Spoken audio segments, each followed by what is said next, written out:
There's a lot of places on the earth I'm willing to live, and Gotham is not one of them. This has got to be the worst town ever, the worst city ever, right? Major hub of all this criminal activity.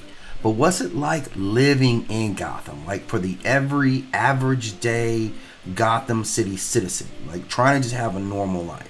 And basically every Gothamite is a walking stress ball. You got muggers, you got mob bosses, Joker toxins in the subway system, Scarecrow fear gas in the air vent, occasional earthquake or citywide blackout engineered by Ra's Ghul.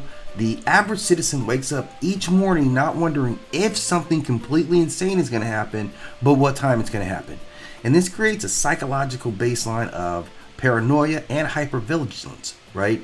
Lock your doors, but it's pointless because Mr. Freeze could just freeze them and walk right through. You go to work, you better pray that Clayface isn't impersonating your boss. Taking your kids to school, let's hope it's not within Bane's blast radius of the week. So the average citizen has learned to normalize danger just in order to be able to function. And this is textbook learned helplessness mixed with trauma adaptation. Now, this is also an interesting relationship that they have with Batman, who's kind of their hero, but kind of not. It's a love-hate relationship.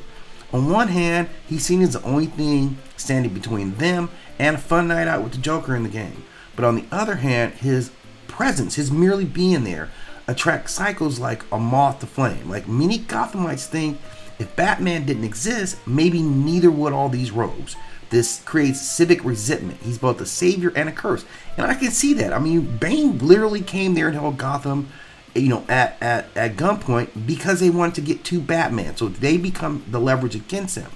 So it creates this like dual identity, cognitive dissonance with Batman. They cheer for him when he saves the day, but you gotta curse his name when Two-Face blows up an apartment building simply trying to lure him out for a fight. But living in Gotham means watching unspeakable things, happen routinely. People get kidnapped on live TV. Politicians get assassinated weekly. Mass criminals rob banks. Like it's literally a 9 to 5. And over time, the population becomes morally numb. Like compassion fatigue kind of sets in. So it's like, why cry over the Joker gas attack when tomorrow is just going to be another Joker gas attack? So instead of outrage, the response becomes more like, traffic was worse, but at least I wasn't in the blast zone. So like they deal with it. Then they've got this survival through their sense of community, right? And humor. And despite all that, the people of Gotham, they don't seem like they're miserable.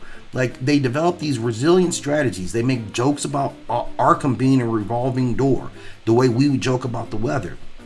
Their communities are really tight bond. They watch out for each other, partially because the police force is 50% corrupt and 50% useless. Then they normalize ritual routines, like they stick to family traditions, Sunday dinners, sports games, music clubs. Like they carve out sanity in this chaos that is their city. But overall, there's still this psychological existential resignation. They have this fatalistic view of the future, and they accept the doom. They know they could die in some random villain plot. Like any day, you don't even know which villain. It's not even one villain you could point at. And that awareness really shapes their psychology. Now, some turn to being, nihilists, living recklessly, gangs and drugs. Others become obsessively cautious. Like they never leave the house. You never trust strangers. And this is what makes Gotham, unique. The people don't hope for peace. They just hope for one more day. So it's a whole different mindset. And they're in a constant state of trauma, paranoia, moral fatigue, and balanced by this dark humor, this resilience that they have inside, and this reluctant admiration, resentment towards Batman. And they've been psychologically battered, but they're strangely, superhumanly resistant. And somehow Gotham just sticks together. I would have thought, man, let's close this town down and just everybody go someplace else, start all over. But that's not what Gotham does. That's not what they're about. And they show some unique traits. Just a multi-layered experience when you talk about one of the most well-known cities in, comic book fandom.